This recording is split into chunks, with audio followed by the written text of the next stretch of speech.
You guys telling me that I'm late need to check your watches because that music started at 8:35, precisely when I said the stream would start. I didn't say I would show up at 7:30 or 8:35. I said the stream would start at 8:35, which it did. So, watch your tone. Good evening, everybody. How's it going? My name's Stuart Davis, humble parishioner at a church just outside of Richmond, Virginia. Small church just outside of Richmond, Virginia. Richmond, Virginia. That place. I forgot the rest of my opening. This is y'all's fault. Y'all did this. I'm not a pastor, not a biblical scholar, and I haven't been to seminary. I'm not trying to get you to join my church or donate to any special cause. Just trying to talk about God, talk about Jesus, talk about the Holy Spirit, talk about Christianity, talk about the Bible, talk about a wide variety of different topics, issues, and current events, and give you my perspective on them. One that I think is reflective of your average Christian guy. Also here for the laughs. I've been a Christian all my life, 41 years, non-denominational Protestant. I don't subscribe to any particular doctrine or denomination. I'm just in the word daily, trying to do it better each and every day. Sometimes I'll get it right. Many times I'll get it wrong. But no matter what, if you're listening to this show, if you're hearing what I'm saying, you're going to be getting my honest takes and opinions on whatever, and an unscripted intro, even though it's pretty much the same time every time. It won't be written down, no matter what they say. So if you're somebody who is interested in learning more about Jesus, maybe you're not a Christian, but you want to know more. Want to figure this faith thing out. Want to know more about who Jesus was and why he's so important to us. Pull up a chair and lend me your ears. Hopefully what this stream will provide is a very relaxed, comfortable setting where you can get a layperson perspective on what Christianity is like. Somebody you might run into if you walk into a church. Somebody you'll be sitting next to in a pew at church instead of perhaps a pastor or a social media influencer. Somebody more professional, way more professional. But maybe that's not maybe that's not the not the tone that resonates with you. Maybe you want to mix it up with the congregants and learn more. And if that's the case, then this stream is for you. You're going to be hearing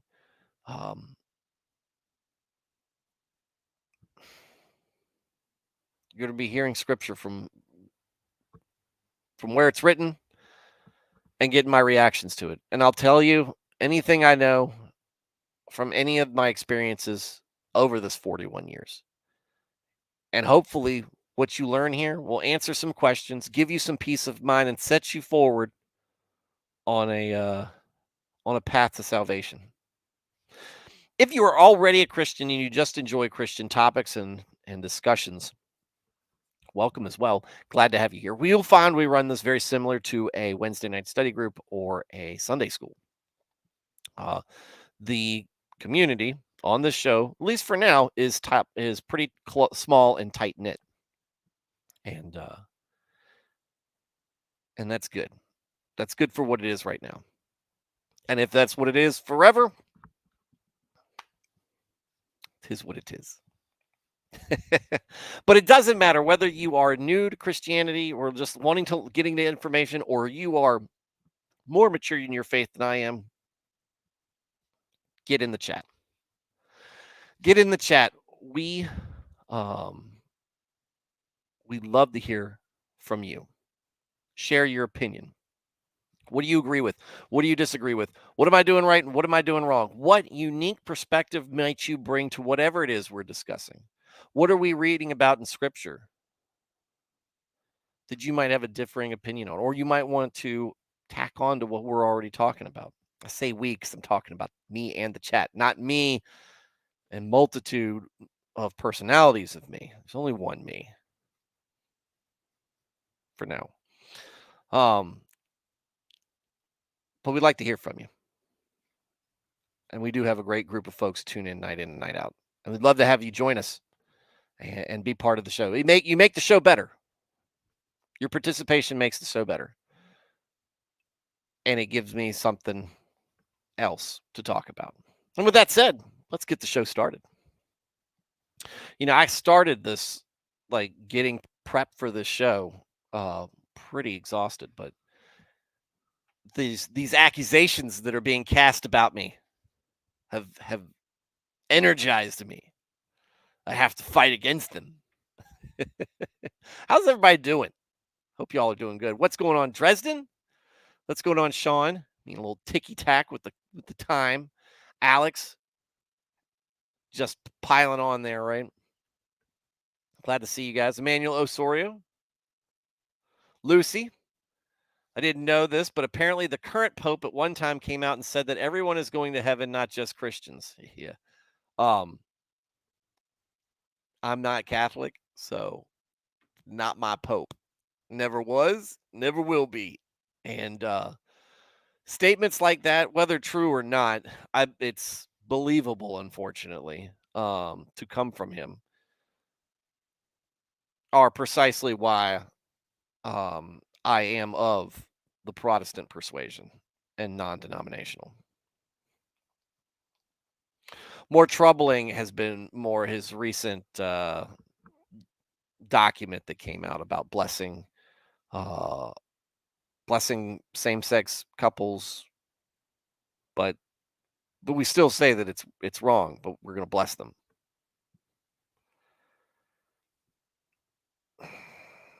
Muddying the waters is muddying the waters is a transparent tactic to me, at least. Alias is here. What's going on? And Lucy says, is this true? On that note, hey, how's it going? It's going pretty good. Going pretty good. Just a long work day. Long work day. It's one of I was helping my son study science, and I was just relaxing and laying back during this. He asked me a question. I'd zoned out, and when I said told him I zoned out, I nodded off. I was like, man, I am wiped out tonight. And that's all said is almost in jest at how tired my wife is. We still have, we have a 7-month-old, 8-month-old now, kind of in that middle period. And so, they don't always sleep through the night, and they teethe and they get sick. Everybody in this house has been sick, but it's been great. Enjoy the moments of life, good and bad. And then some bad can be a struggle, but this routine inconveniences and stuff, especially when it has to do with kids, having kids and raising kids, I'll take it in stride and just enjoy the ride. Manuel said, nice rant yesterday. Unfortunately, I couldn't talk yesterday. What was I ranting about? Was it just me talking about David? Which rant? I mean, I like ranting. They don't. Sometimes I worry that my rants are way off. It's just me to being dumb. But Thad said he's sort of backed off that liberation theologist. Yeah, look, there's lots of kissing the Quran and all this other stuff, and said to me, he says things as if he's afraid. No, not afraid. The impression I get is when the Pope says something, this current Pope says something, he says it in a way that it's not definite. It's not well defined. It's almost in a matter that he can be giving a wink and a nod to people who might be doing something that others might consider wrong, while at the same time giving him enough cover to where he can say, "That's not what I meant." And that's why I said muddying the waters. And this document that came out, which is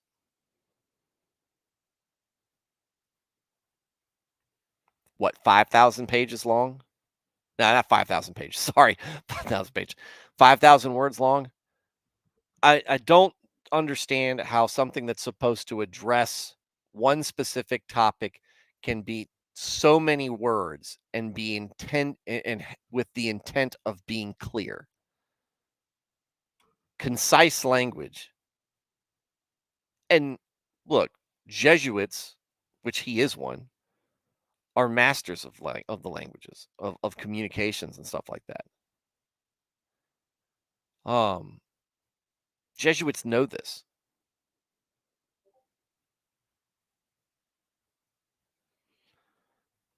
and I don't know. The document. So hold on, because I don't have the exact definition of what it was called. Let me get some backing here.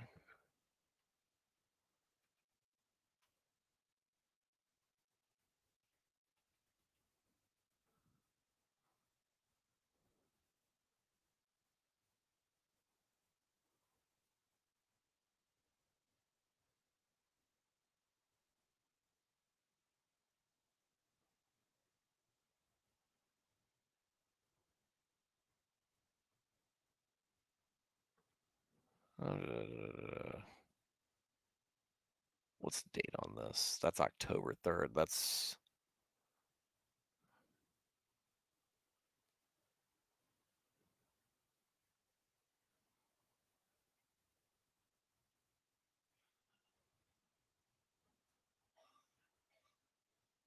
here we go. Maybe it'll give me the name of what it's called. Because I don't think it was an encyclical. I need to get.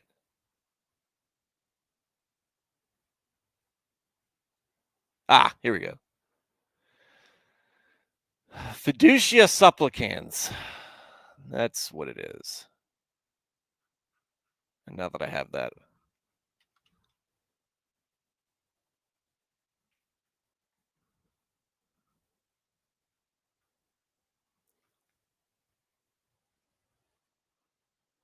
fiducia supplicans I'm sorry, supporting supplicating trust is a 2023 declaration on Catholic doctrine coming from the Pope, and that's what I was referring to.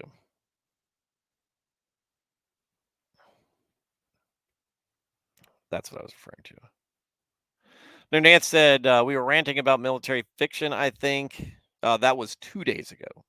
You weren't here yesterday. Sean Bird said Pope is cringe. This Pope certainly is. He makes me cringe. John Paul was better. I'm too young. And I'm not Catholic. Lucy, Pope is a political figure, not a religious leader. That's what I fear. It has been that way in the past. And it feels like it's that way now. Because the office is being used to, in my opinion, push political agenda as opposed to um, lead the Catholic faith. But that's not how it was established. It's not the intent behind the office, but things are abused. And anybody wanting to cast stones at this or act like this has never happened,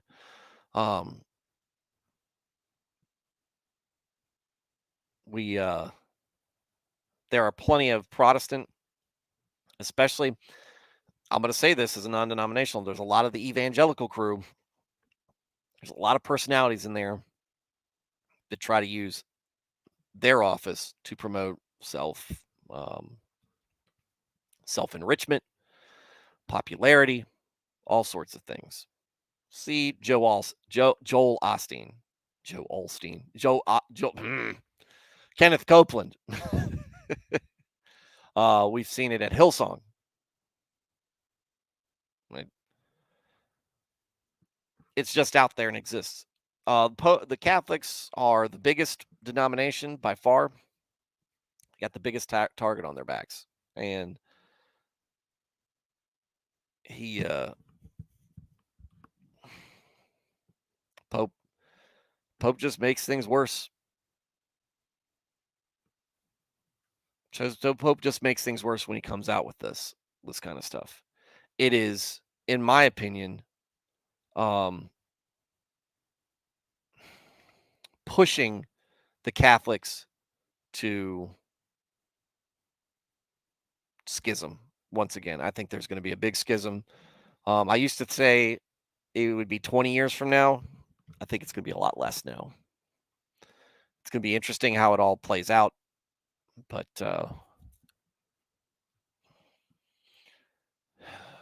I pray for my Catholic friends, my Catholic brothers and sisters in Christ, um, as they're going to navigate these already tumultuous waters.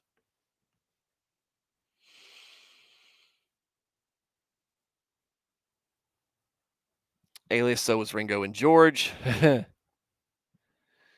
Nernat said he came from a small Argentinian sect and an order with a vow of poverty, so there were high hopes. I think they got to him. I mean, there's a lot of communist influence in South American Catholicism.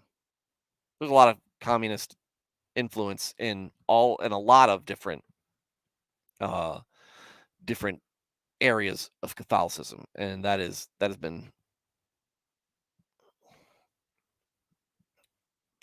well established in my opinion. Texan Italian is here. Woo! Welcome to the show. Thad Man said JP2 was great. I don't know anything about him or much about him. I know that there's crap. What's his name? Now I've got to look it up. It's a couple of years ago. Infiltration by. I read this at the recommendation of a friend, so better understand. Here we go. Dr. Taylor Marshall wrote a book called Infiltration: The Plot to Destroy the Church from Within. It was a very interesting read. It goes into the history of the last 150 years or so of the Vatican, and how we got from what would have wanted to assume based Catholicism to current popery. Internet said John Paul was a traditionalist. He played nice with the other leaders for PR, but then he held firm within the church. And I've heard people say that Pope Benedict was pretty good, but there were other scandals that forced him out. Joel Osteen looks like Martin Short pretending to be Tim Allen. Yeah, he looks like Joel Osteen pretending to be Christian.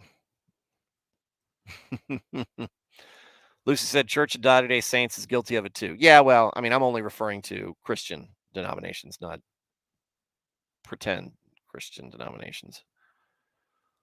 All right. Welcome. We've got a crowd tonight. Glad to have you guys here. It's it must be the new trappings of the show. I've got the banner running across the bottom. I've got colors. I've got a logo. I've got an intro music. I got outro music. And I got a new look. Nah, guys, I'm just glad y'all are here. We're going to talk about some Psalms tonight again as we continue our study of them, our review of them. And last night was good.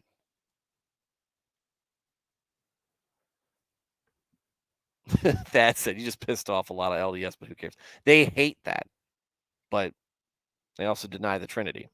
So, um, deny Christ's divinity. I feel like that's a key tenet. They have their own extra book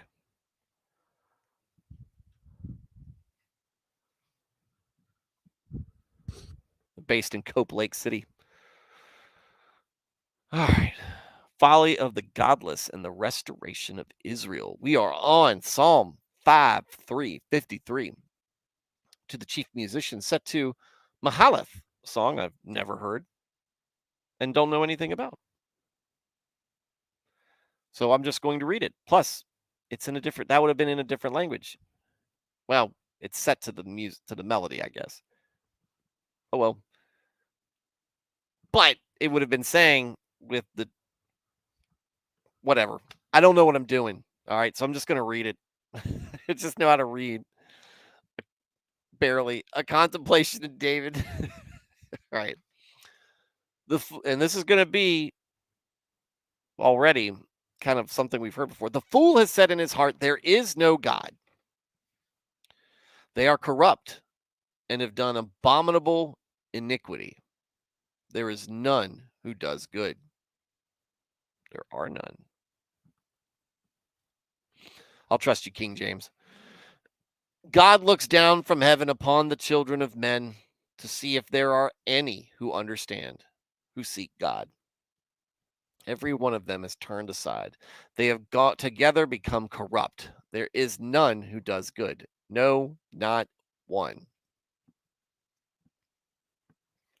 Have the workers of iniquity no knowledge, who eat up my people as they eat bread, and do not call upon God? There they are in great fear, where no fear was. For God has scattered the bones of him who encamps against you. You have put them to shame, because God has despised them. Oh, that the salvation of Israel would come out of Zion, when God brings back the captivity of his people. Let Jacob rejoice and Israel be glad. Interesting, interesting tone here, right?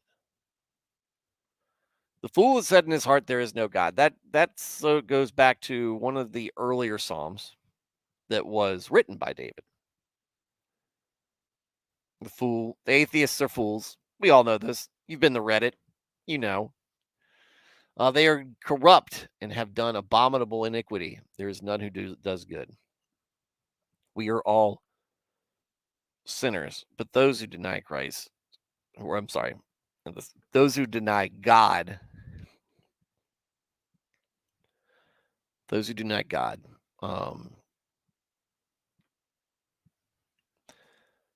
they do good things, but they don't do it with the faith of the Lord. So what they do is it's kind of like a earthly possession. It doesn't you can't take it with you because there's no faith that's attached to it. God looks down from heaven upon the children of men to see if there are any who understand, who seek God. Every one of them has turned aside, and they have gone together to become corrupt. There's none who does good, no, not one.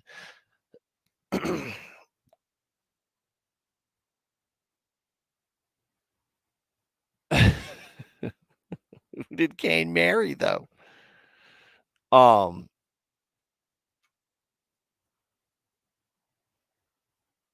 Atheists do for debauchery. Yeah. They're not the only ones. Where's my meme? Degenerates like you are going up on a cross. Um,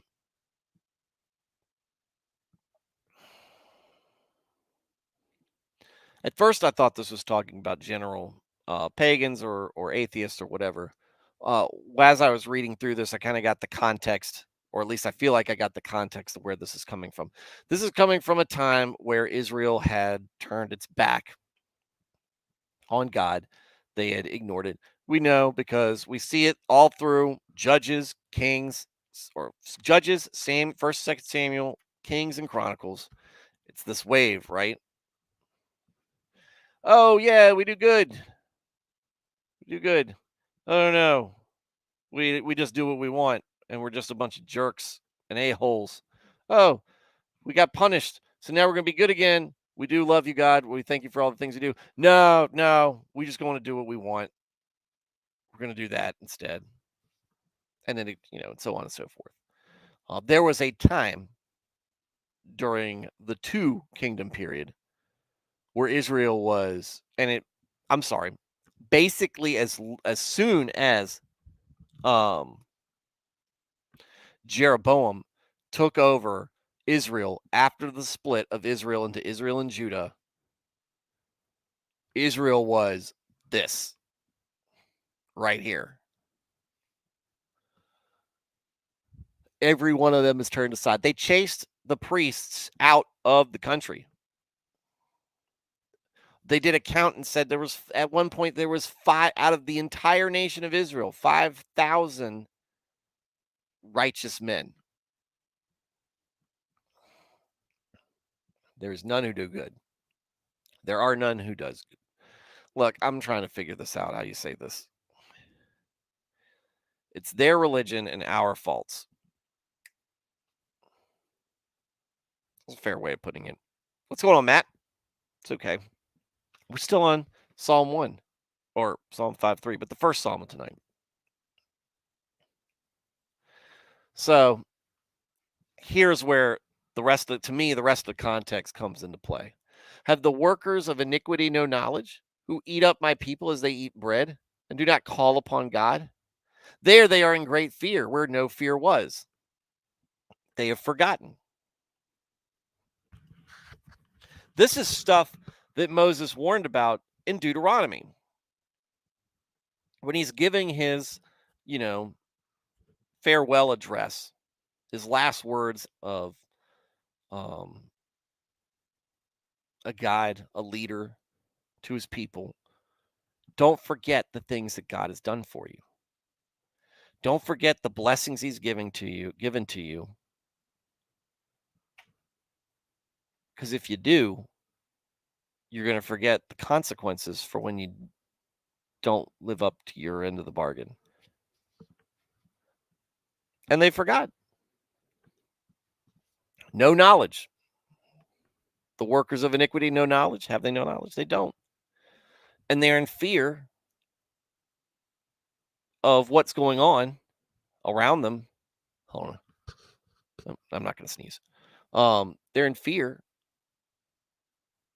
of whatever their current political state is because they don't remember that God was supposed, if they were there doing what they were supposed to be, if you where you're supposed to be and doing what you're supposed to do, God's got your back. And you know why? Because God has scattered the bones of him who encamps against you. You have put them to shame because God has despised them. God kicked the Canaanites and the Hivites and the Jebusites and the Perizzites and the whatever out of the promised land, out of Canaan, because they were disgusting in their behavior. And he had promised, and so he decided to give it to a just and righteous tribe, or at least a just and righteous tribe that originated, or a tribe that had originated with justice and righteousness. God made a promise. He fulfilled it. And how have y'all forgotten this? Did none of y'all go, man, how did we get here in this great place? It must have been our ancestors doing, even though they gave all their credit to God. But I don't want to give credit to God because that means I have to listen to him. And I don't like not being able to cheat my neighbor. I don't like not being able to run around on my spouse. I don't like um, not being able to do whatever the heck I want. I like committing usury.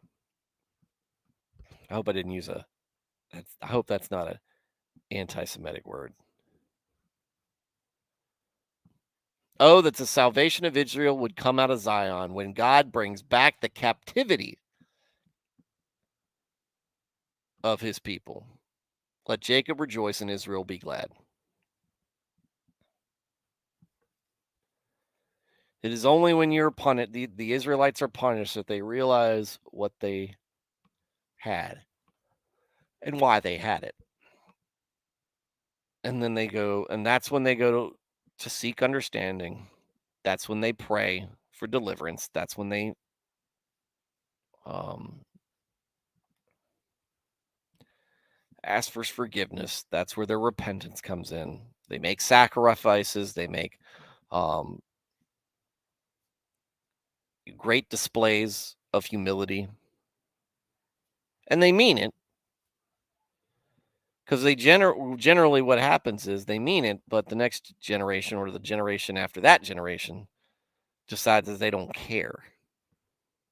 But Israel just gets blamed. Or Israel, once Judah splits off, they just get worse and worse, it seems, until eventually God goes, okay, now the barbarians at the gate, I'm not going to keep them away. And they're going to come in and they're going to scatter you. Judah falls not long after, because Judah is good, then bad. Judah's kind of like Judges, Israel and Judges, good then bad, then good then bad, then good then bad. A couple good kings, a lot of bad kings, whatever, and then towards the end, it gets really awful. Y'all were here, right? Listening along, following the bouncing ball. Deuteronomy 32 is great. A lot of Deuteronomy is great when you really understand it. Oh, okay. Well, I guess unless I get on a rant on this is going to be a short stream, because we got some short Psalms past couple. Answer prayers for, hold on. Answered prayer for deliverance from adversaries to the chief musician with stringed instruments. I am not breaking my guitar out. A contemplation of David when the Ziphites went and said to Saul, "Is David not hiding with us?" I remember that one. Nernath said the Kings and Chronicles are the good, the bad, and the ugly. It's a lot of bad and a lot of ugly, unfortunately. There's some good. There's some good. Josiah's a great one towards the end. It's sad because he realizes he's the one who finds the book and realizes, oh no, what have we been doing? Why are we doing it? Let me go rec real quick. The Ziphites. Hold on. That'll be first. I can't play anything on guitar, Lucifer. Can't even play chopsticks.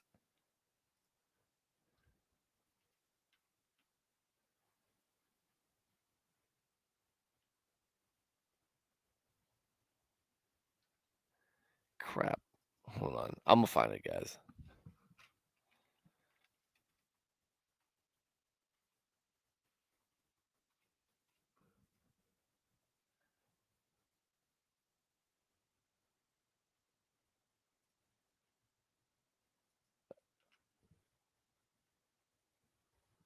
I'm not very good, Lucifer. I need lessons. I have a very pretty guitar and no time to learn.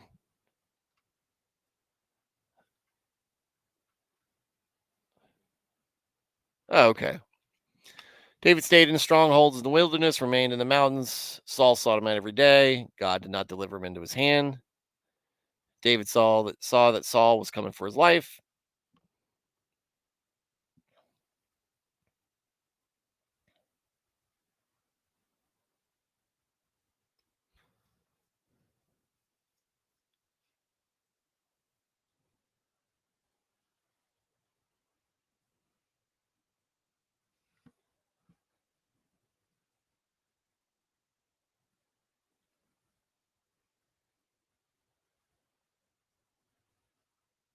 Oh, so they were coming up. They were basically trying to sell out David.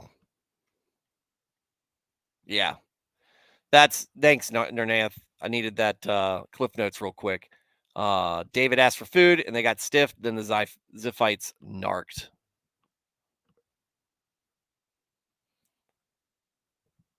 Ziphis get stitches. All right. Save me, O God, by your name, and vindicate me by your strength. Hear my prayer, O God. Give ear to the words of my mouth, for strangers have risen up against me, and oppressors have sought after my life. They have not set God before them. Selah. Behold, God is my helper. The Lord is with those who uphold my life. He will repay my enemies for their evil. Cut them off in your truth. What's the footnote on that? Destroy them. Oh, yeah. Cut them off in your truth. I will freely sacrifice to you. I will praise your name, O Lord, for it is good. For he has delivered me out of all trouble, and my eye has seen its desire upon my enemies. I almost wanted to say that like Battle Hymn of the Republic, but I'm from Virginia, so I won't. Oh, it's bad, Lucy. It's awful. And like Nernath said, Solomon comes in like it's the end of the first Godfather movie.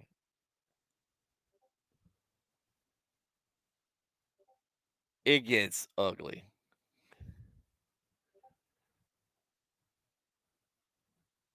So, looking through this, save me, O God, by your name, vindicate me by your strength.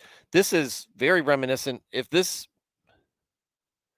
is a contemplation of David. So, what I think now is not somebody contemplating David, but David's contemplations. So this might be him as an author. Even though I thought those were all earlier, but sounds like this is him. It really syntax kind of feels like that, right? The structure of it. Save me, oh God. There's a plea. There's a calling out, like you would call out for a dad or or older brother or protector. I need you with the faith that they can help. Hear my prayer, oh God. Give ear to the words of my mouth. Listen to me. For strangers have risen up against me. These narcs,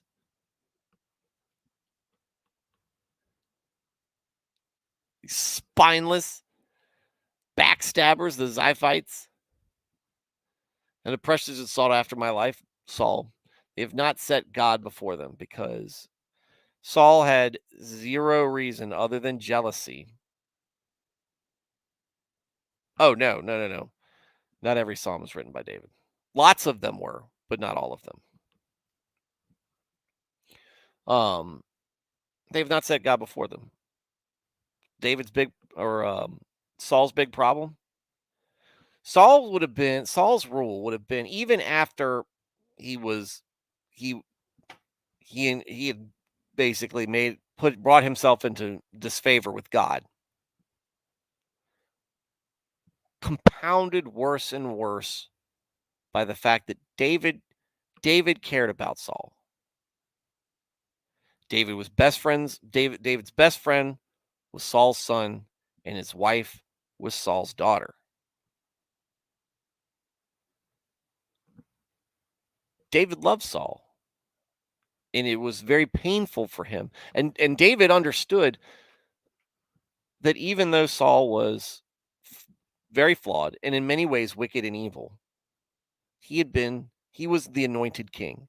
And the only being that could change that was God. And until God changed that, Saul was to be honored as the king of Israel. This was the king that the Israelites demanded that God appoint for him.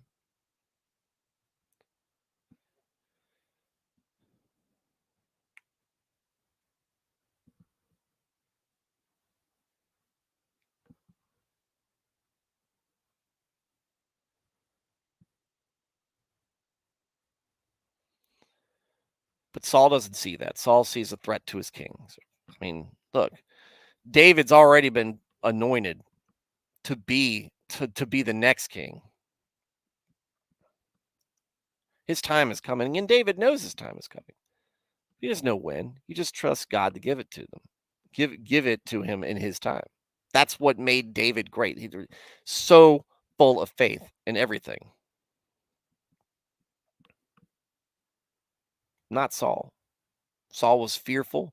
Saul was much, and I said this when we went through things.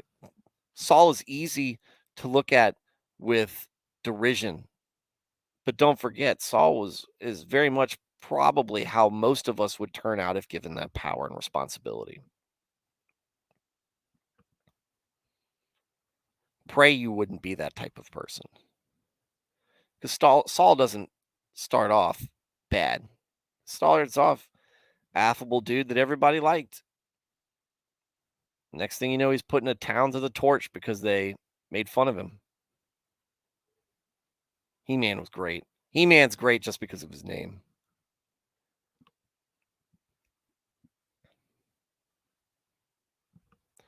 Saul's whole problem is he never puts God first. It's always put what he wants first and then keeps God at arm's length. And God knows. And he sends Samuel. Samuel tells him. He's just like, Samuel's constantly like face palming every time Saul does something. Behold, God is my helper. The Lord is with those who uphold my life. He will repay my enemies for their evil, cut them off in your truth. That happens. Saul meets his end kind of in his own doing.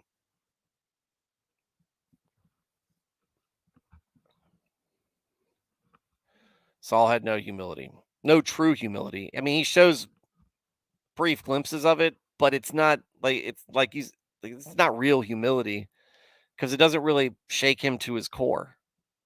He doesn't stick with him because he's right back at it afterwards. I will freely sacrifice to you. I will praise your name, O Lord, for it is good, for he has delivered me out of all trouble, and my eye has seen its desire upon my enemies. I praise you, God. Thank you for all the things you do.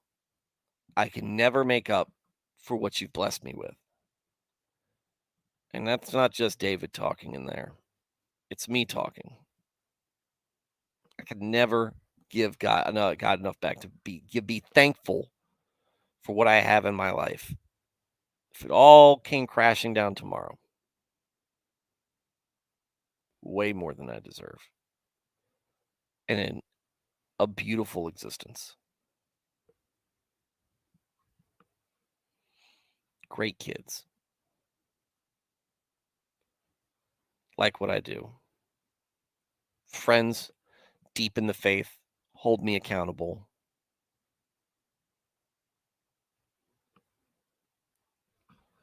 Wife who supports me in every way possible. And is saved. Wasn't when we got married. So I said, I wish this was a good one for Nico to come here for, but he's not here tonight. Hopefully he'll catch it on replay. When he says Psalm is full of good prayers,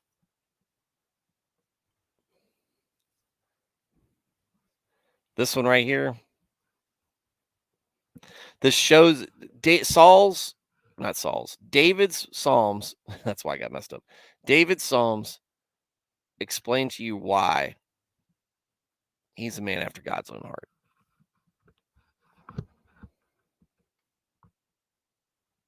So, all righty. That's good. All right. A little shorter stream than normal. We had something. We're gonna close up for the weekend, right?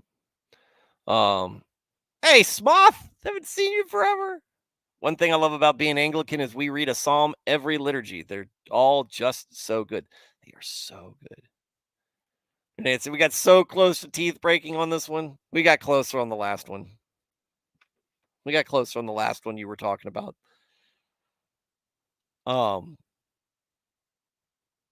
So we're gonna close up for the weekend. Say the same thing. want you guys to have a good, relaxing, productive, restful weekend. Go to church. Be good. I want to see you all here on Monday. What's going on, Carl? Glad you had a good week. Enjoy your Friday, guys. Oh, no. No. Awesome. Have an awesome week. I'll never get it out of my head.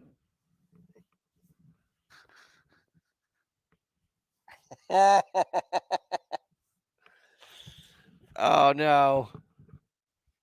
I am destroyed. Awesome.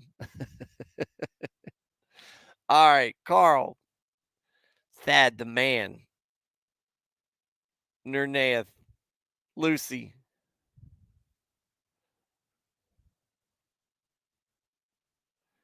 Nat Felty. Texan Italian. Alias. Sean Bird. Emmanuel Osorio. Dresden. I think I got all you guys in here. Hey, thanks for your visiting. Thanks for your contributions in the chat. Thanks for being you guys. Thanks for all y'all do. I appreciate it. Again, y'all help drive the show, make it better for me. Everybody who is not in the chat, get in there. No, I mean, I'd like you to, but I understand if you might not be able to or you might not want to. That's fine. I'm just happy that you're finding something that you can come back to again and again. Like and subscribe, guys, if you like this. All right. And the best way to support the show, I don't want money, not from you guys. I don't want money. I want exposure. So share the show. Share it on message boards. Share it on came in on the end. It's all right. There's plenty of Psalms to come and plenty of Psalms behind us. Yex. Last night's was really good. I felt really good about last night's episode. It was really just rocking. Support the show, share it on message boards. If you're on another stream's chat and they're talking about, or if somebody's looking for something, just share it with them. If you got a buddy who's like, man, I really want to know more about something, go ahead, share it. Help grow this channel, because I'm too lazy to. I am too tired and wore out. I try to get shameless plugs wherever I can. But thank you guys. Thank you guys. And everybody who is catching this on replay. Sorry you missed it, but I hope to catch you live sometime soon. Like I said, everybody have a very good night. Have a good weekend. Very safe weekend. See you guys all back here on Monday. Good night, and God bless.